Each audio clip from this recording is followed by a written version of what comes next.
వీడికి తగిన ఆల్రెడీ ఉద్యోగం ఉద్యోగం ఇచ్చేశారు. ఏంటి? ఎంత ధైర్యం ఉంటే నా పర్మిషన్ లేకుండా ఇతనికి ఉద్యోగం ఇస్తారు. చెత్తని బాబు చెత్తుతాడా? ఓ, చత్తెత్తే పని అయితే పర్వాలేదు, ఉండని.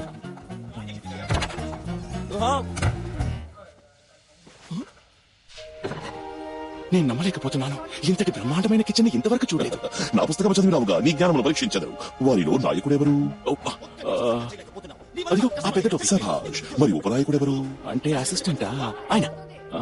నాయకుడు లేని సమయంలో ఆయనకు బదులుగా కిచెన్ ఈయనే చూసుకుంటారు.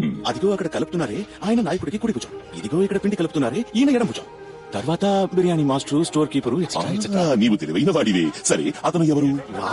వాడికి కిచెన్ కి సంబంధం లేదు. ఆ విధముగా అనరాదు. అతనికి ఇచ్చిన బాధ్యత ఉన్నది. నాకు సంబంధించి వాడొక క్లీనర్. వాడికి వంటకి నక్కకి నాకులకానికి ఉన్నంత తేడా. ఒకవేళ వడ్డీలచో ఆ సీనే లేదు. ఎటు అనగలవు. నా వేదవాక్యానికి ఎవరైనా నువ్వు వంట చేయవచ్చు.